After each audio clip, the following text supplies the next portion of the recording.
jumped at the bit, and I really feel that movie really influenced me into getting into the cocaine business. And I'm saying that the same thing right now is happening to our young people, but it's not cocaine, it's more just straight violence. Right. So, man, I mean, you kind of went to a place, man, and I didn't even think you would go, but I think it's powerful, like, and I'm talking about pop culture. So when you see, you know, you have a, you know, influential rapper that has your name, you know, so like, when you see, two of them. Yeah, two of them, yeah, two of Four. them. It's been four. Oh, damn, it's four. Yeah. Who the other two? The Freeway Boys, they out of Cincinnati. Okay. And he used to be Freeway Rich, but he calls himself Rich the Factor now. Oh, I didn't know that, man. Wow. So, Okay. how do you then feel like it's necessary to use your platform as somebody who, you know, you not only went through, I mean, you know, we're one of the biggest, you know, drug kingpins that we've ever seen, and now you're out. You know what I'm saying? So, like, how do you?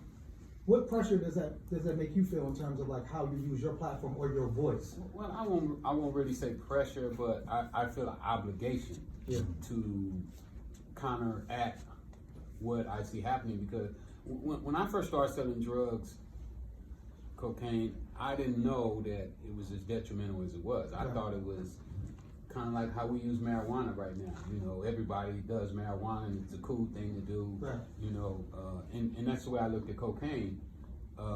It was only later when I found out how addictive it was that I started to rethink my position. You know, when I first started, I thought that I was lifting up my community, helping my friends get money, helping myself get money, being able to take care of our families.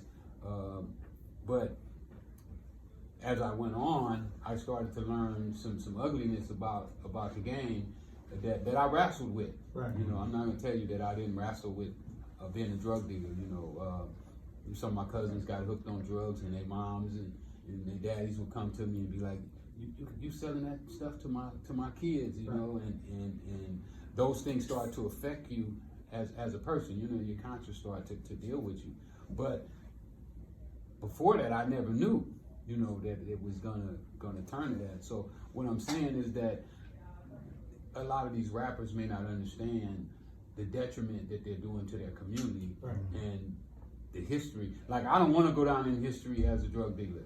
You know, when I sold drugs, I kind of hid it. You know, I didn't want people to know I was a drug dealer. Right. You know, but I wanted the money. You know, I needed the resources.